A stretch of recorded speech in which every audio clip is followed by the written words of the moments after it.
আজকে ছিল Asia cup খেলা, তাই আমি একটু ফাঁকার দিকে গিয়ে বন্ধুদের সঙ্গে আড্ডা দিচ্ছিলাম বিকেলে। তারপর এক জায়গায় বসেছিলাম, তারপর ফাইনালি খেলাটা শুরু হয়ে গেল।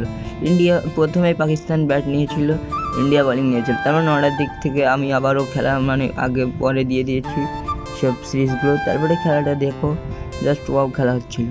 তারপরে পাকিস্তানের লাস্ট উইকেটটা পড়ে গেল। খেলা দেখতে দেখতে খুবই ভালো লাগছিল খেলাটা। দেন সেই খেলা করছে, কিন্তু ইন্ডিয়া এবছর একটা হারেনি এশিয়া কাপের ম্যাচ। তারপরে ইন্ডিয়া ব্যাটিং এলে পরপর ভালো উইকেট পড়ে যাচ্ছিলো, প্রেশারে চলে এসেছিলো ইন্ডিয়া। আমি তো খেলাটা দেখছিলাম, তারপর খেলার মধ্যে একটু খেয়ে নিলাম।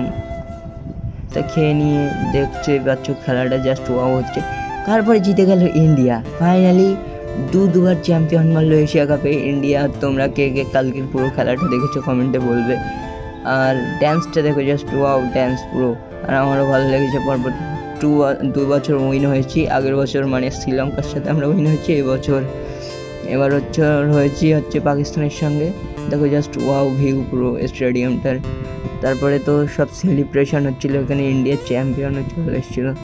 আর তিলক বর্মা এখানে, আর অভিষেক শর্মাও পেয়েছিল সব ম্যান অফ দ্য ম্যাচ। তারপরে দেখো জাস্ট ওয়াও সেলিব্রেশন হচ্ছে এখানে। আর আজকের মতো এখানেই ভিডিওটা শেষ করলাম। Tata, bye bye.